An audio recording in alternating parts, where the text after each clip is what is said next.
देख रहे हैं the daily show with Munir Memon. अस्सलाम वालेकुम, आप देख रहे हैं प्रोग्राम मुनीर मेमन के साथ। इस वक्त पाकिस्तान में जो कुछ हो रहा है, जो मनाजिर इस वक्त देखने में आ रहे हैं, यकीनी तौर पे किसी भी पाकिस्तानी के लिए मनाजिर हौसला अफजा तो नहीं।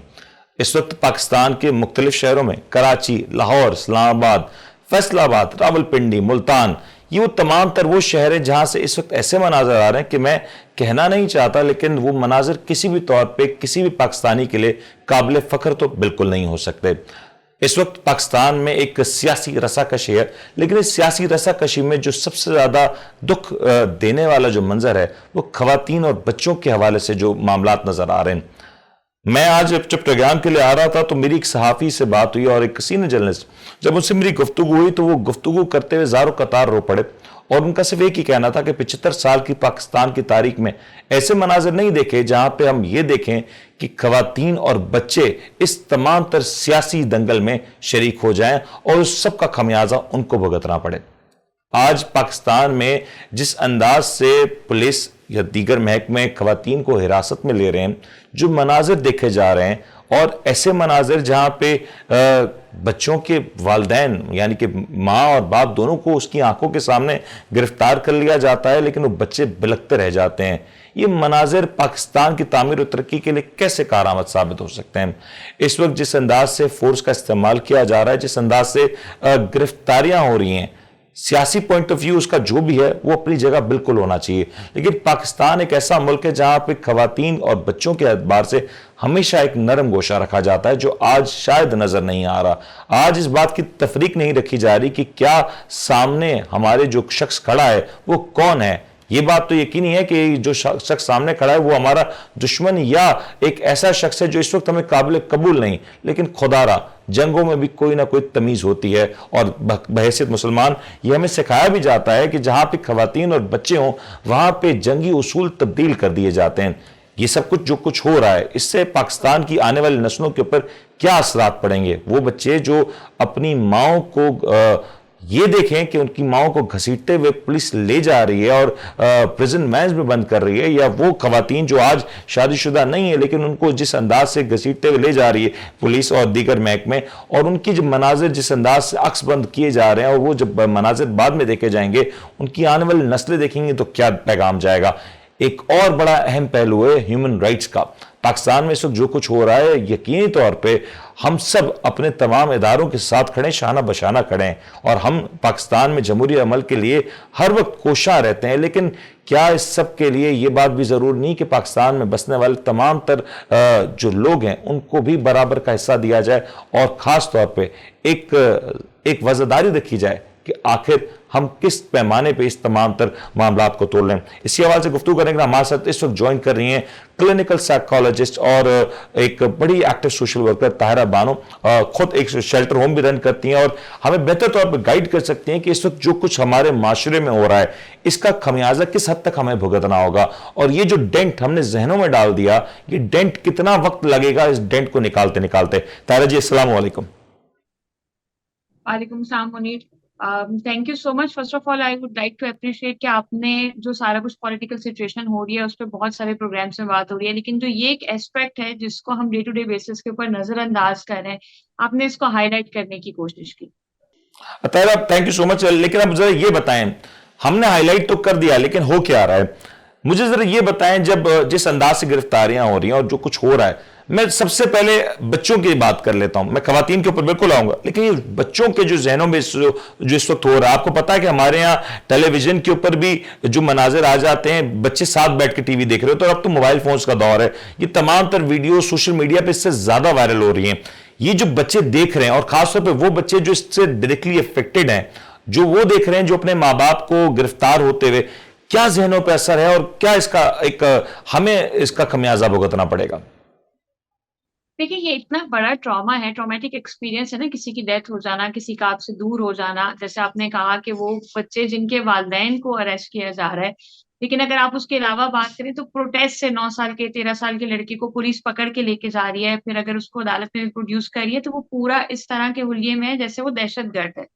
ये इतना बड़ा ट्रॉमा है कि अगर हम ये तवक्को रखें कि जैसे ही पॉलिटिकल सिचुएशन बेहतर होगी तो ये बच्चे भूल जाएंगे, ऐसा नहीं हो सकता।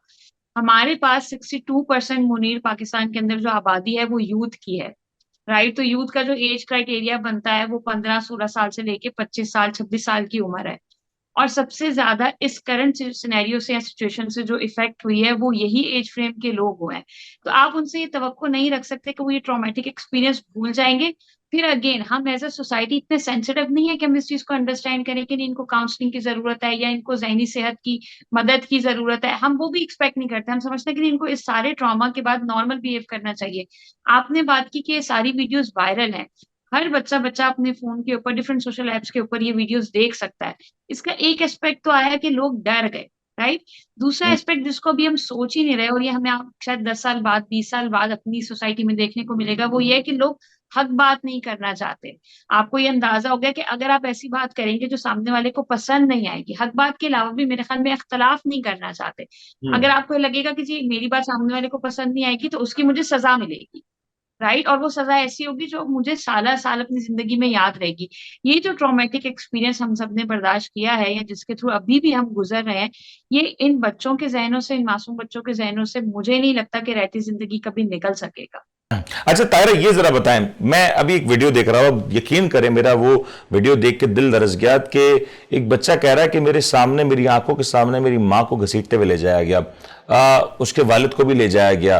वो मंजर जब बच्चे जब अपनी आंखों के सामने देखते हैं तो वो कौन सी चीज है जो अपने दिलों में, अपने जहनों में वो बिल्ड कर रहे हैं। वो गुस्सा जिस अंदाज से वो आज वो कमजोर है, यकीनी तौर पे उनको इस वक्त वो कुव्वत नहीं कि वो अपने माँ बाप को गिरफ्तारी से रोक सकें, लेकिन ये गुस्सा जो है वो कहीं ना कहीं उनके जहनों में, उनके दिलों में कहीं ना कहीं तो घर कर जाएगा ना।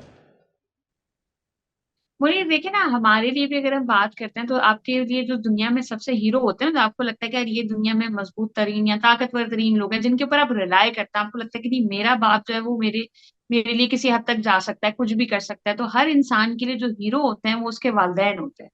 अब इस सारे सिनेरियो में एक तो ये हुआ कि उसने उन्हीं मजबूत लोगों को, जिनको वो सहारा समझता है, जिनको वो समझता है कि जी ये मेरे मुहाफिज भी हैं, उनको इस तरह से ड्रैग होते देखा, अरेस्ट होते देखा, मल्टीपल टाइम अरेस्ट होते देखा, पिटते देखा, मतलब उनकी तजहीक और तजलील होते देखी, राइट। तो वो जो एक खाका था ना जहन के अंदर के, नहीं यार ये सबसे मजबूत है, ये मेरी हिफाजत कर सकते हैं, एक तो वो खाका टूटा। और ये कितना खौफनाक है, ये जो बात, ये बड़ी खौफनाक बात कह रही है तायरा आप, ये क्योंकि किसी बच्चे के लिए उसका बाप या उसकी माँ सुपर हीरो से कम नहीं होता। एग्जैक्टली, आप देखिए ना मुनीर, मैं और अगर आप अपनी भी बात करें तो हमने बचपन से देखा कि ना कि मेरे अब्बा प्रोवाइडर है, राइट। मेरी अम्मा मेरे लिए एक शेल्टर है। फिर आपने उसके बाद इन बच्चों ने 5 साल 6 साल 12 साल की उम्र में ये देखा कि जो प्रोटेक्टर थे, जो प्रोवाइडर थे, उन्हीं के साथ ये सलूक हुआ। तो एक तो जहन में ये खौफ आ गया कि महफूज कोई नहीं है, ठीक है, हिफाजत कोई नहीं कर सकता। दूसरी चीज जो आई है, जो गमो गुस्सा स्टेट के अगेंस्ट आता है, वो आपको इस सूरत में नजर आएगा कि आप जाके एप्लीकेशंस देखें, आप देखें कि कितने लोग या कितना हमारा यूथ इंटरेस्टेड है मुल्क से भाग जाने को, राइट। तो वो जो एक नफरत का इजहार है, शायद वो खड़े होके आपको पलट के गाली नहीं दे सकते, बुरा नहीं बोल सकते क्योंकि वो उस चीज से डर गए, लेकिन उसका उन्होंने स्केप ये ढूंढा कि वो यहाँ रहना नहीं चाहते। पहले अगर वालिदैन उनको समझाते थे कि नहीं ये तुम्हारा मुल्क है तो वो एक ओनरशिप लेते थे। अब अगर वो कहते हैं तो कहते हैं यार इतना सब देखने के बाद भी, इतना सब तजलील होने के बाद भी आप हमें मत बताएं कि अब हमने क्या करना है। तो दो चीजें, एक तो आपके दिल में जो ये एक डिसअपॉइंटमेंट आई ना कि नहीं यार मेरे अम्मा अब्बा के साथ भी ये हो सकता है, क्योंकि अनफॉर्चुनेटली वो नहीं, हमारे यहाँ एनवायरनमेंट इस तरह का है, जब तक मेरे और आप पर नहीं गुजरती हम एक्सपेक्ट नहीं करते, हम तवक्को नहीं करते कि ये हमारे साथ भी हो सकता है। लेकिन लेकिन तायरा, ये मैं अगर बच्चों की बात करूं, तायरा माजरत कर, अगर बच्चों की बात करूं, बच्चे तो बड़े एहसास होते हैं। वो तो अगर कोई गिरदो अतराफ में भी कोई चीज देखते हैं ना तो वो बड़े उससे फौरन से इफेक्ट हो जाते हैं।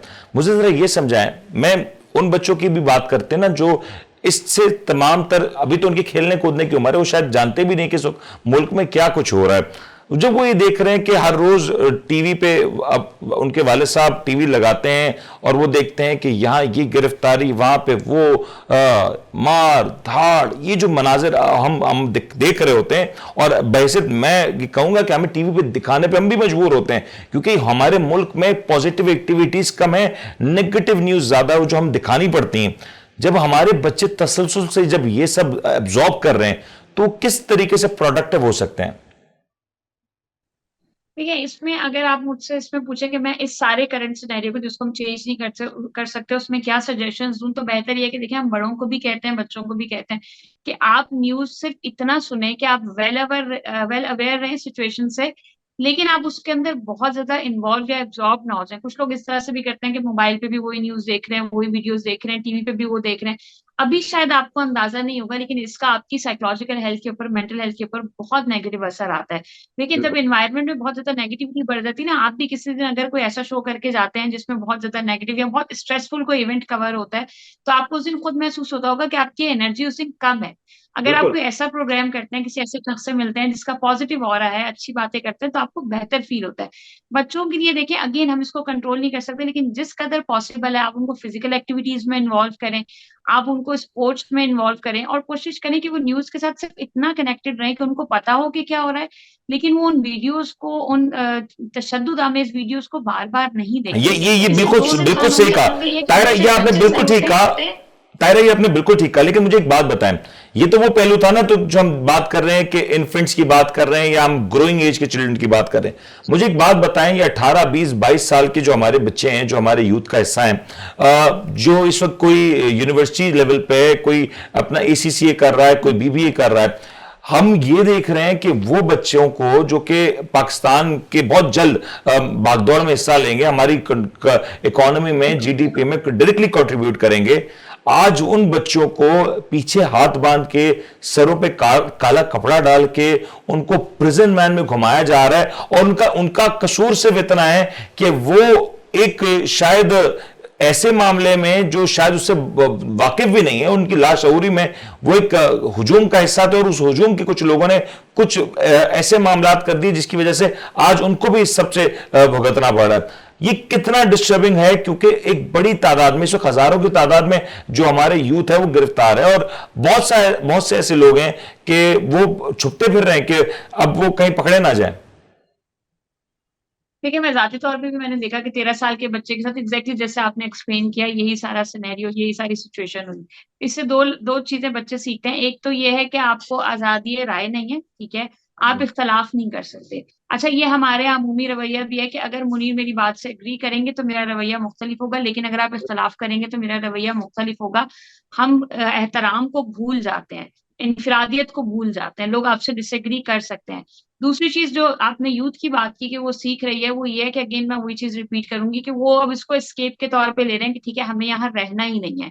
आप अगर देखें तो हमारे यहाँ यूथ दो पार्ट्स में डिवाइडेड है। एक तो वो लोग हैं जो इस सारे सिचुएशन के बाद ये समझते हैं, रिस्पॉन्सिबिलिटी लेते हैं कि नहीं हमने यहाँ रहना है, और हमने अपनी जो है ना राय का इजहार भी करना है और उसको इम्प्लीमेंट भी कराना है। और वो लोग भी हैं जो इतना पॉजिटिव है इस सारे सिनेरियो के बाद। लेकिन अगर आप ऑनेस्टली पूछे तो 80 to 90% वो बच्चे हैं जिन्होंने ये सारा कुछ देखा, और उसके बाद वो कहते हैं कि यार बाहर जाके मैं किसी पेट्रोल पंप पे नौकरी कर लूंगा, बाथरूम धो लूंगा, किसी इंटरनेशनल चेन के ऊपर वेटर की नौकरी कर लूंगा, लेकिन मैं यहाँ नहीं रहना चाहता, क्योंकि यहाँ पे आपको सेंस ऑफ सिक्योरिटी के साथ साथ आपका जो इंडिविजुअल सेल्फ का कॉन्सेप्ट है उसको मार दिया गया। राइट, अगर आप मेरी पसंद की बात करेंगे तो आपको हक है कि आप इज्जत से जिंदगी गुजारें। अगर आप मेरी पसंद की बात नहीं करेंगे तो आपके साथ वो रवैया अख्तियार किया जाएगा जो हमारे मुल्क में दहशतगर्द के साथ भी नहीं होता। तो ये जो और एक मैसेज सबसे गया बड़ा है, मसला मुझे लगता एंटी है नेशनल होने का लेबल है। वो एंटी नेशनल, जब आप किसी बच्चे को ये कह दें कि तुम एंटी नेशनल हो, जो रोज सुबह उठता है और सबसे पहला काम पाक सर जमीन शाद बात पढ़ता है, उसको ये लेबल कर दिया जाए कि तुम एंटी नेशनल हो, तो क्या उसके जहनों पर गिरा होगा, क्या उसकी कैफियत होगी? एग्जैक्टली। देखिए ना पेट्रियोटिज्म किस तरह से आता है, it's two way. Awam state की ओनरशिप लेती है, स्टेट अवाम की ओनरशिप लेती है। जहां पे आप ये महसूस करना शुरू कर दें कि ये लोग रिलेटेबल नहीं है, ये हमारे मसलों पे बात नहीं करते, ये हमारी ओनरशिप नहीं लेते, ये अपनी इनफरादी एक एजेंडा लेकर चल रहे हैं, तो उसकी वजह से ये होता है, चाहे वो सूबाई चाहे वो सूबाई हुकूमत हो, चाहे कौमी हुकूमत हो, उसके नतीजे में ये चीज आती है कि जब अवाम ये समझती है कि हमारी हुकूमत हमारे साथ नहीं खड़ी। देखें हुकूमत की जब हम बात करते हैं ना, तो हुकूमत सरपरस्त होती है, बिल्कुल वैसे ही जैसे बच्चा अपने बाप को सरपरस्त मानता है और उसके साथ महफूज तस्वुर करता है, इसी तरह से हुकूमत का जो कॉन्सेप्ट है वो यही है कि आप हुकूमत के साथ महफूज तस्वुर करें। लेकिन अगर जो मुहाफिज है, अगर आप उसी से खौफजदा हो जाएंगे, तो फिर आपका उस जगह पर रहना इसलिए फिर आप सफोकेट हो जाएंगे, एक्चुअली आप सफोकेट हो जाएंगे, और जब आप सफोकेट हो रहे होंगे तो आप अपने अंदर नेगेटिविटी बिल्डअप करेंगे। तायरा, लेकिन अब मुझे बताइए, जो खवातीन ये जो किसी भी मुल्क में, किसी भी माशरे में, खासतौर पर हमारे मशरकी माशरे में, हम जब खवातीन की एक इज्जत है, एहतराम है, और हम इस बात को ना सिर्फ तस्लीम करते हैं, हमारी ये हमारे तकरीबन इस बात की हमारी अपब्रिंगिंग में बात सिखाई जाती है कि हमारे माशरे की जो खातून है ना, उसकी कंट्रीब्यूशन सबसे ज्यादा है। वो आने वाली उस नई नस्ल को तैयार करती है, उसको पालती है, पोसती है, परवान चढ़ाती है, उसकी नशोनुमा करती है।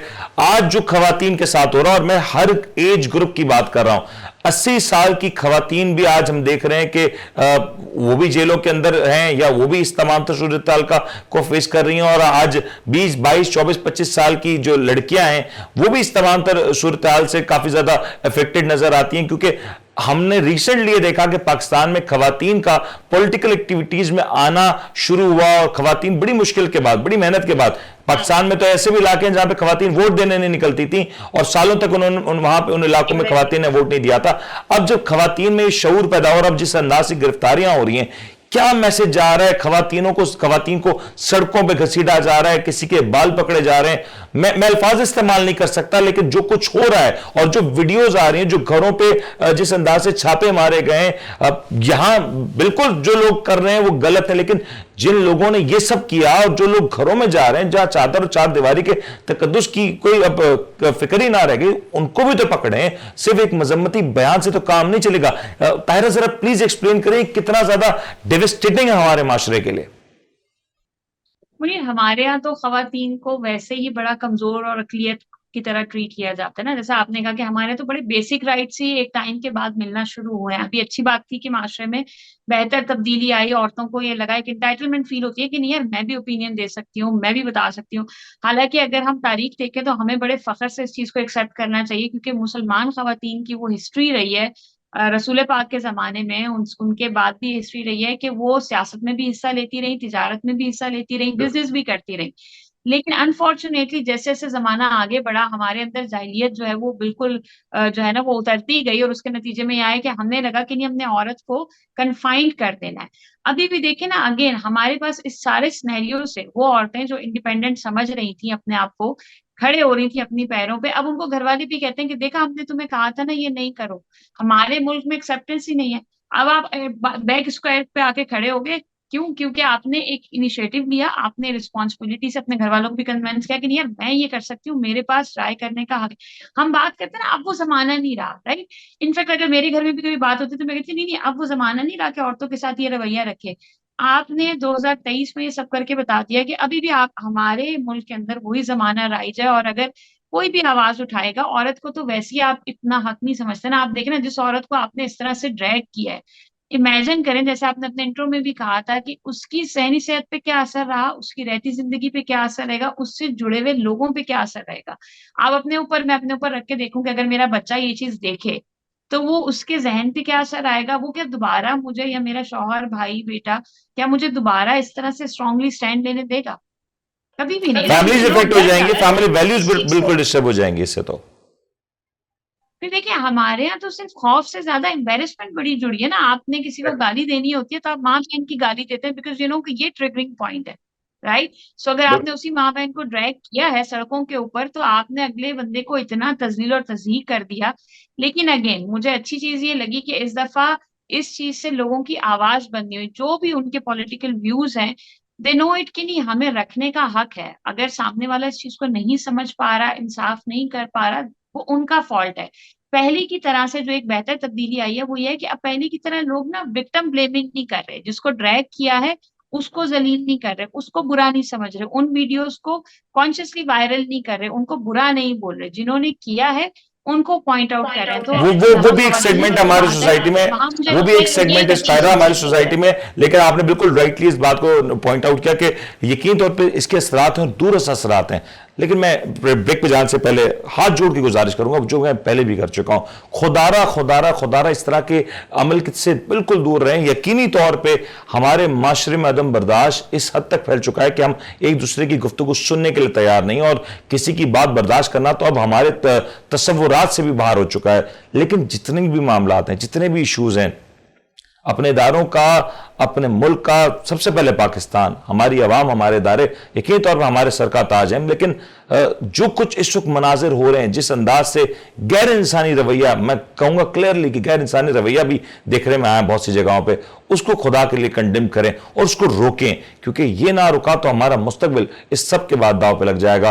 और कोई भी शख्स फिर इन कच्चे जहनों के साथ वो खिलवाड़ करेगा कि ये फिर आप ही के खिलाफ इस्तेमाल होंगे। तो खुदारा इन जहनों को इनकी नशोनुमा करें, इनको कौमी धारे में रखें और इनको पक्का मजबूत पाकिस्तानी बनाएं और वो उस अज़म के साथ कि वो पाकिस्तान के लिए कंट्रीब्यूट कर सकते हैं। ब्रेक लेते हैं जी, ब्रेक का हाजिर होता है।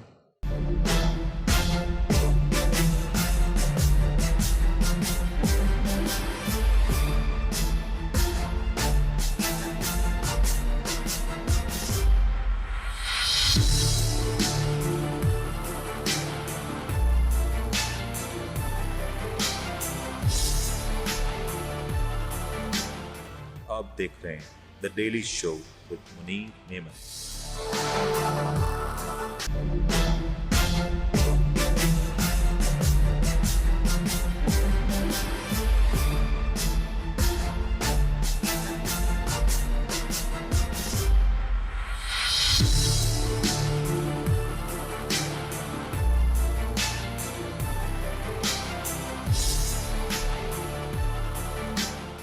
आप देख रहे हैं the daily show with Munir Memon.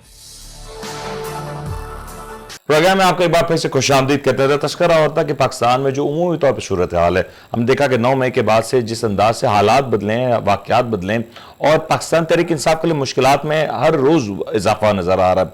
कल रात गए भी ज़मान पार्क के अतराफ पुलिस की भारी नफरी देखने में आई और इसके बाद ये भी देखा जा रहा है कि पाकिस्तान तहरीक इंसाफ के कारकुनों की बड़ी तादाद इस वक्त पाकिस्तान तहरीक इंसाफ से दूर होती हुई नज़र आ रही है। और ये बात महज कारकुनों तक महदूद नहीं, बल्कि पाकिस्तान तहरीक इंसाफ के वो सीनियर रहनुमा जो पाकिस्तान तहरीक इंसाफ के टिकट होल्डर रहे या उनकी पार्टी में एक अहम ओहदे पर फाइज रहे, वो तमाम तर लोग कहीं ना कहीं इस हवाले से इस वक्त शेकी नजर आ रहे हैं। अभी से बहुत सारे नाम इस वक्त नजर आ रहे हैं, खासतौर पर कराची से बड़ी तादाद में इस तरह के नाम सामने आए जो पाकिस्तान तहरीक इंसाफ या तो छोड़ रहे हैं या इनके हवाले से अफवाहें गर्दिश करी हैं। पंजाब के हवाले से भी सूरत हाल ज्यादा मुख्तलिफ नहीं और KPK के हवाले से जो सूरत हाल है उसके ऊपर भी यकीन तौर पर एक गौरतलब सूरत हाल की तरफ मामला बढ़े हैं कि बलूचिस्तान के बाद अब क्या KPK में पाकिस्तान तहरीक इंसाफ के कारकुनान पाकिस्तान तहरीक इंसाफ से दूर हो जाएंगे या अलहदगी तैयार कर लेंगे। और जो 9 मई के वाकयात के बाद जो गिरफ्तारियों का सिलसिला शुरू हुआ था, वो गिरफ्तारियां अब कहां तक पहुंची हैं? खान साहब का दावा तो यह है कि हजारों की तादाद में इस वक्त कारकुनों की गिरफ्तारियां हो चुकी हैं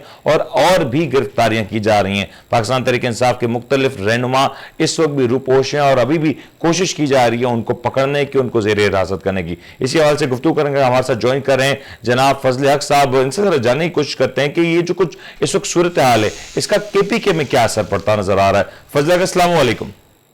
वालेकुम अस्सलाम सर। फजल हक, जरा ये बताइएगा कि KPK में जो इस वक्त सूरत हाल है 9 मई के बाद से, वो क्या सूरत हाल है? क्या वहां पे आज भी मामलात वैसे ही हैं, पकड़ धकड़ आज भी हो रही है?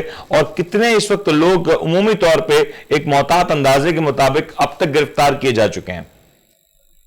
जी बिल्कुल, 9 मई के बाद खैबर पख्तूनख्वा में PTI के मुजाहरे में मुलविस अफराद की गिरफ्तारियां जोर पकड़ने लगी है और पुलिस ने मजमूई तौर पर 1200 मुजाहिरीन को गिरफ्तार कर लिया है। 450 गिरफ्तारियां 3 MPO के तहत की गई है। इस तरह 300 अफराद को 7ATA के तहत गिरफ्तार किया गया है। सही जराये के मुताबिक सूबा भर में मुजाहिरीन के खिलाफ 112 मुकदमात दर्ज किए गए हैं, जिनमें 7ATA के तहत 18 मुकदमात दर्ज किए गए हैं। इसी तरह मुजाहिरीन में 200 से ज्यादा सरकारी मुलाजिमीन भी शामिल थे जिनकी निशानदेही की जा रही है। इसी तरह मैं आपको बताता चलूं कि मुतशर्रिद मुजाहिरीन ने रेडियो पाकिस्तान, इलेक्शन कमीशन दफ्तर समेत दीगर सरकारी इमारत को भी नुकसान पहुंचाया है और मुमकिन तौर पर आर्मी एक्ट के तहत KPK में भी चंद मुकदमात चलाए जाएंगे। आपको साथ साथ ये भी बताता चलूं कि सूबे के मुख्तलिफ इलाकों से 1068 वर्कर्स नाजिमीन को भी गिरफ्तार किया गया है। गिरफ्तार शुदगान में साबिक MNAs अनवरताज से बतला भी शामिल है। इसी तरह साबिक डिस्ट्रिक्ट नाजिम 4 और मेयर एबटाबाद को भी गिरफ्तार किया गया है। साथ साथ आपको ये भी बताता चलूं कि तोड़ फोड़ करने वालों के खिलाफ 93 FIR भी दर्ज किए गए हैं। पुलिस जराये के मुताबिक गिरफ्तार शुदागान में 522 मुलजमान मुख्तलिफ एफआईआर में नामजद है। पेशावर में रात गए तक पुलिस के छापों का सिलसिला जारी है, जबकि साबिक इम्तियाज मलिक वाजिद आसिफ खान के घरों पर भी छापे मारे गए हैं। इस तरह पीटीआई की सूबाई क़यादत बदस्तूर रोपोश है और पीटीआई के नाजिमीन के घरों पर भी छापे जारी है। नाजिमीन इम्तियाज की अदम मौजूदगी पर इनके रिश्तेदार और नौकर को भी पाबंद सदाफिल किया गया है, जबकि पीटीआई के मकामी नाजिमीन औहदेदार भी रोपोश हो गए हैं। पुलिस ने आज भी छापे के लिए भरपूर तैयारियां की हुई है। साथ साथ आपको ये भी बताता चलूं कि पेशावर हाई कोर्ट ने 3 एमपीओ के तहत तमाम अफराद को रिहा करने का हुक्म भी दिया है, जबकि गिरफ्तार अफराद को डिप्टी कमिश्नर के पास पुरअमन रहने के लिए मचल के जमा कराने होंगे। सही। पेशावर हाई कोर्ट ने तमाम दरखास्तें मंजूर कर ली है और मचल के जमा करने के बाद रिहा करने का हुक्म दिया है। तो फजला का अंदाजन मोहतात तौर पर अगर कह सकें तो कितने लोगों की जो रिहाई है वो मंजूर हो चुकी है, जमानत मंजूर हो चुकी है? जब जिस तरह मैंने आपको पहले बताया कि पेशावर हाई कोर्ट ने तमाम 3 एमपीओ के थे जो अफराद गिरफ्तार किए, इन सारे को जो है ना छोड़ने का हुक्म दिया है। दरखास्तों की समाअत जस्टिस इश्तियाक इब्राहिम और जस्टिस साहिबजादा असदुल्ला ने किया है। 108 दरखास्तें दायर की गई थी जो मंजूर कर ली गई है। गिरफ्तार अफराद 9 मई के वाकयात में मुलव्वस होने के इल्जाम में गिरफ्तार हुए। सही। अच्छा, अब ये जरा बताइएगा फजला का आपने जैसे बताया कि सूबाई क़यादत इस वक्त मंजर आम पे नजर नहीं आ रही, तो क्या कारकुनों से किसी तौर पे उनका राब्ता है, कोई व्हाट्सएप ग्रुप्स पे, कोई टेलीफोनिक खिताब के तौर पे, क्या किसी भी तौर पे किसी भी सतह पे कोई तहरीक इंसाफ की क़यादत आपको नजर आई या ऐसा कोई मामला देखने में आया कि वो अभी भी अपने कारकुनों के साथ, अपने वर्कर्स के साथ कनेक्टेड हो? जी बिल्कुल, जिस तरह मैंने आपको बताया कि सूबाई और जो मकामी कायदीन है वो मंजराम से गायब है, लेकिन साथ साथ उन्हें व्हाट्सएप ग्रुप के जरिए, वीडियो पैगाम के जरिए वो अपने पैगाम भिजवा रहे हैं कि आप तैयारियां कर ले। साथ साथ जो कायदीन है वो कारकुनान के साथ साथ जो सूबाई जो डिपार्टमेंट है या जो फोर्सेस है, सिक्योरिटी फोर्स, उनको भी ये पैगाम भिजवा रहे हैं कि आप जो है ना गैर कानूनी इकदाम करने से गुरेज करें, तशद्दुद करने से गुरेज करें, और जो कारकुनान है या जो दीगर मकामी कैदीन है उनके खिलाफ जो है ना इंतकामी कार्रवाइयों से गुरेज करे, ये आपके लिए अच्छा नहीं होगा। इस तरह मुख्तलिफ पैगाम साबिक सूबाई वजीर आतिफ खान और दीगर रहनुमाओं की जानिब से जारी किए जा चुके हैं। व्हाट्सएप ग्रुप के जरिए जो है ना नुमाइंदगान को और जो यहाँ पे जो वर्कर्स है उनको आगाह किया जा रहा है। अच्छा फजला सर, ये बताइएगा, ये आपने बिल्कुल हमें आगाह कर दिया कि वहां कनेक्टेड है, लेकिन जरा ये बताइएगा, हमने देखा पंजाब में और सिंध में खवातीन को भी गिरफ्तार किया और बड़ी तादाद में खवातीन वर्कर सपोर्टर्स भी पाकिस्तान तहरीक इंसाफ की गिरफ्तार हुई हैं। हम जानते हैं केपीके और बलूचिस्तान का मिजाज कुछ मुख्तलिफ है, क्या वहां भी खवातीन की गिरफ्तारी के वाकयात देखने में आए? जी अभी तक तो ऐसे ही कोई वाकयात सामने नहीं आए यहाँ पर। जो जिस तरह आपने बताया कि केपी और बलूचिस्तान के हालात से मुख्तलिफ है, आज तक जो है ना कोई खवातीन की गिरफ्तारी का जो सामने बात कोई नहीं, इस तरह नहीं आए। बिल्कुल ठीक है। और ये बता दें जरा, पुलिस का वहां पे क्या इस वक्त मामूल है? बताया जा रहा है कि पुलिस की जो नफरी है राहों पे, रास्तों पे, शाहराहों पे मामूल से काफी ज्यादा नजर आ रही है, तो पुलिस का क्या रवैया देखने में आ रहा है? जी बिल्कुल, 9 मई के वाकयात के बाद जो पुलिस की जानिब से जो सिक्योरिटी और अहलकार हैं वो हसास मकामात पर उनकी तादाद बढ़ाई गई है और पुलिस को हाई अलर्ट किया गया है। देखने में आ रहे हैं कि जो पंजाब रेजिमेंट सेंटर है या दूसरे जो हसास स्कूल है या जो दीगर सरकारी इदारे हैं वहां पर पुलिस को हाई अलर्ट रहने की अहकामात जारी किए हैं और वहां पर पुलिस की भारी नफरी जो है ना तैनात नजर आ रही है। जी। और एक चीज ये भी बताइएगा कि इस वक्त जो दीगर सुबह से इतलात आ रही हैं कि तहरीक इंसाफ के रहनुमा पार्टी छोड़े, क्या केपीके से अब तक उस तरह की इतलात आई हैं, मुसद्दिका या गैर मुसद्दिका? जी बिल्कुल, अभी तक खैबर पख्तूनख्वा से ऐसी कोई बात सामने नहीं है। अभी तक किसी भी ओहदेदार और या साबिक एमपी और साबिक एमएनए या जो साबिक वज़रा है सूबाई या वफाकी, उनकी जानिब से कोई पार्टी छोड़ने की इतलात सामने नहीं आए हैं। जी। और ये भी बताइएगा कि क्या आने वाले दिनों में क्या तहरीक इंसाफ ने या तहरीक इंसाफ के किसी रहनुमा ने आने वाले दिनों के हवाले से कोई पेशरफ्त के हवाले से आगाह किया कि ये बताया गया कि जो खान साहब जलसे जुलूसों का अनाउंसमेंट कर रहे हैं उसमें केपीके से भी काफिले आएंगे? और क्योंकि हमने देखा कि माजी में जब जलसे जुलूस होते थे तो फिर केपीके से जो काफिले आते थे उनको रोका जाता था, शाहराएं बंद की जाती थी। अब शाहराएं खुली हैं लेकिन पुलिस की एक बड़ी नफरी नजर आती है, तो क्या अब आपको लगता है कि अगर अनकरीब कोई जलसा होता है तहरीक इंसाफ का पंजाब के किसी शहर में, इस्लामाबाद या गिरतो नवा में, तो क्या वहां से केपीके में जो काफिले हैं वो तहरीक इंसाफ के आते हुए नजर आएंगे हमें? जी बिल्कुल, जिस तरह यहाँ पे साबिक सूबाई वजीर अतीफानी पिशावर रीजन के सदर भी हैं पीटीआई के, उनके मुताबिक और जो दूसरे जिले और अहदेदारान हैं उनके मुताबिक पार्टी के कायद इमरान खान की जानिब से अगर रैली और जलसों के हवाले से जो भी एक हुक्म जारी हो जाए तो हम भरपूर शिरकत करेंगे और कारकुनान को वहां पर लेके जाएंगे, अपने कैद के हुक्म पर जो है ना वो किस्म कुर्बानी से दरग नहीं करेंगे। यही कारकुनान चार्ज हैं, मुंतशिर हैं, क्या है कारकुनान की बॉडी लैंग्वेज क्या? फजलत जरा ये बताएं, क्योंकि केपीके एक बड़ा स्ट्रॉन्ग बेस रहा है तहरीक इंसाफ के लिए, बड़ी तादाद में सपोर्टर्स आते हैं, वर्कर्स आते हैं और एक बड़े पुरजोश अंदाज में वहां से शिरकत की जाती है। इस वक्त कारकुनान के पास सूबाई क़यादत नहीं, मरकजी क़यादत भी उस तरीके से कनेक्टेड नहीं। खान साहब की अगर कोई कॉल आती है तो कारकुनान का इस पर जोशो खरोश कैसा है, जज्बा कैसा है? क्या मुंतशिर हो चुके हैं, पार्टी से दूर हो चुके हैं, या उसी कुव्वत के साथ, जोश के साथ वो खान साहब की कॉल पर एक बार फिर से जलसे जुलूस के लिए तैयार हो जाएंगे? जी बिल्कुल, आपको बताता चलूं कि जो कारकुनान के जज्बात हैं वो थोड़ा सा लो हो चुके हैं, क्योंकि यहाँ पर जो मकामी क़यादत है वो भी सामने नजर नहीं आ रहा। इस तरह जो 9 मई के जो वाकयात हुए तोड़ फोड़ के, इसमें भी गिरफ्तारियां जो हो चुकी है, तो वही गिरफ्तारियों के इत्तलात सामने आने के बाद थोड़ा सा कारकुनान पीछे हट गए और इसमें उसी तरह जज्बात नहीं है जिस तरह पहले थी। लेकिन जो नजरियाती वर्कर को उनका यही कहना है कि हम हर वक्त के लिए तैयार है, लेकिन उनकी तादाद उतनी नहीं है जितने पहले थी। बहुत बहुत शुक्रिया फजला का हमारे साथ मौजूद था। और ये बात बड़ी अहम थी क्योंकि कल रात गए जब ये देखा गया कि पुलिस की बड़ी भारी नफरी जमान पार के अतराफ पहुंची, तो मामूल से काफी कम तादाद देखने में आई तहरीक इंसाफ के कारकुनों की जो आमतौर पर जमान पार के अतराफ मौजूद होते हैं। कल पुलिस की बड़ी भारी नफरी जमान पार की गिरदो नवाह में देखी गई, लेकिन पाकिस्तान तहरीक इंसाफ की जानिब से जिस अंदाज से वहां पे हम देख रहे थे आज से कुछ अर्सा पहले तक, बल्कि कुछ दिनों पहले तक एक बड़ी तादाद में वर्कर्स वहां मौजूद होते थे, वहां पे बाकायदा खाने पकड़े होते थे, वहां पे एक महफिल सी सजी हुई होती थी। अब वहां पे उस तरीके की गहमा गहमी नजर नहीं आती। और ये कहा जाए कि अगर आने वाले दिनों में सूरत हाल कुछ इस तरीके से ये डेवलप होती हुई नजर आ रही है कि आने वाले दिनों में अगर यही सूरत हाल रही तो तहरीक इंसाफ के लिए मुश्किलात में इजाफा हो सकता है। लेकिन अलबत्ता ये बात जरूर है, यकीनी है कि पाकिस्तान तहरीक इंसाफ के लिए केपीके का जो सेक्टर है अभी तक महफूज नजर आता है।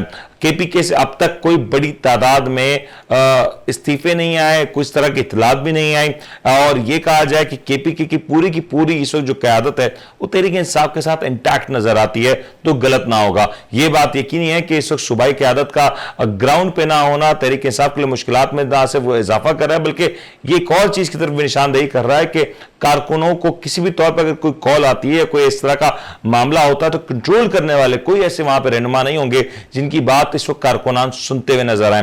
तो यह बात भी जरूरी होगी तहरीक इंसाफ के पस मंजर से और कौम के पस मंजर से कि अगर कोई पॉलिटिकल एक्टिविटी होती है तो उसको बड़े कंट्रोल वे में अब करना होगा।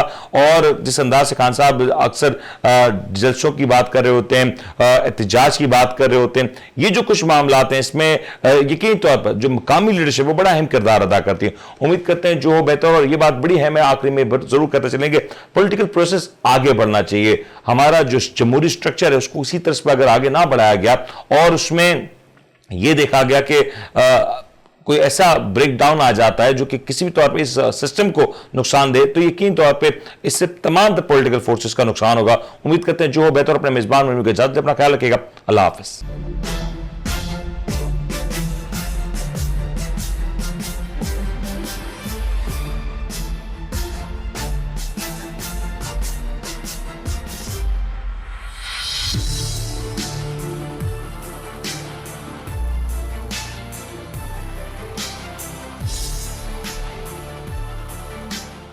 आप देख रहे हैं the daily show with Munir नेमत।